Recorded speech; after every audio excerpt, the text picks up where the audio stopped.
movie review on the internet today, the A-List Review.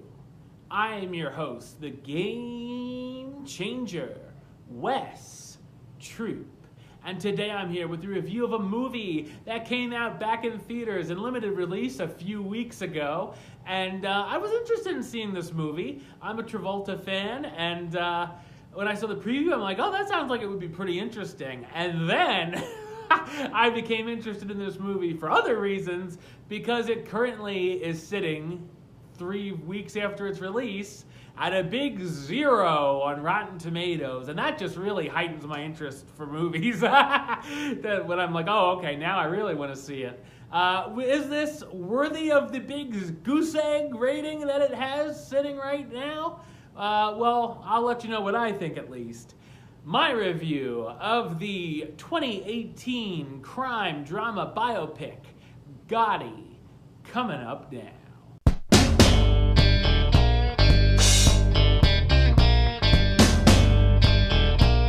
A look at the 3-decade reign of the New York City crime boss John Gotti and how he rose to become the head of the Gambino crime family, along with an inside peek at his personal life and what was going on behind the scenes. So what did I think of Gotti? I thought it's a messy crime drama biopic. The film has been a passion project for over 7 years of directors, supporting cast, and producers changing for its star John Travolta, so it's sad to see it not come out in a better result. I feel one of the biggest problems here is the script, which is very convoluted.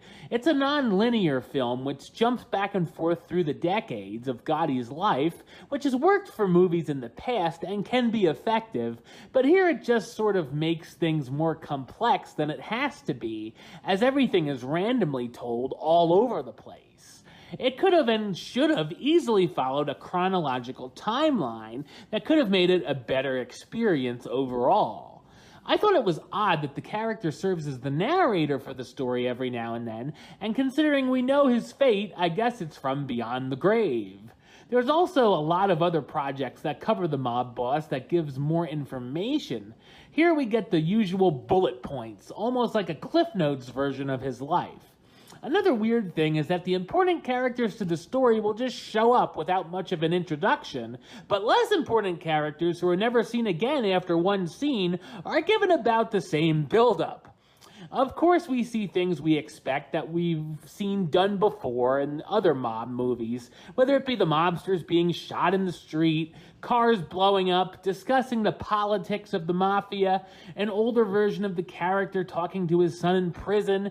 It actually just made me want to watch The Godfather again instead. And as you can imagine, there's a lot of montages throughout as well. There were some scenes that I liked, though, like Gotti whispering some threats to a rat in a courtroom, and a scene where he's taken out of jail for a trip to the dentist, but has some other intentions, which is fun. We also see that many looked at him as a hero and even a savior of the community, which is pretty interesting. The film also oddly switches on and off with how it wants to showcase news stories and newspaper headlines, sometimes showing the real John Gotti and sometimes showing Travolta. There's also a very random soundtrack, which was created by Pitbull, which features a very unintentionally funny Gotti rap. I like John Travolta's performance, and he puts a lot of effort playing John Gotti. He really deserved better. Also in the cast, Kelly Preston as Victoria Gotti, John's protective wife, Stacy Keach as Neil Della Croce, one of Gotti's infamous associates, and Spencer LaFranco as John Gotti Jr., Gotti's son who also gets into the business. In better hands and with a better script or edit, Gotti might have worked better, and while it's not exactly good and I don't hate it, I almost feel bad for this movie overall. I'm going to give it the rating of meh. It's okay. Alright, well that's the show. I'll be back with another review very soon. But until then, don't forget to subscribe right here on YouTube. youtube.com/westside515. Like the show on Facebook, facebook.com/WestTroopAlist.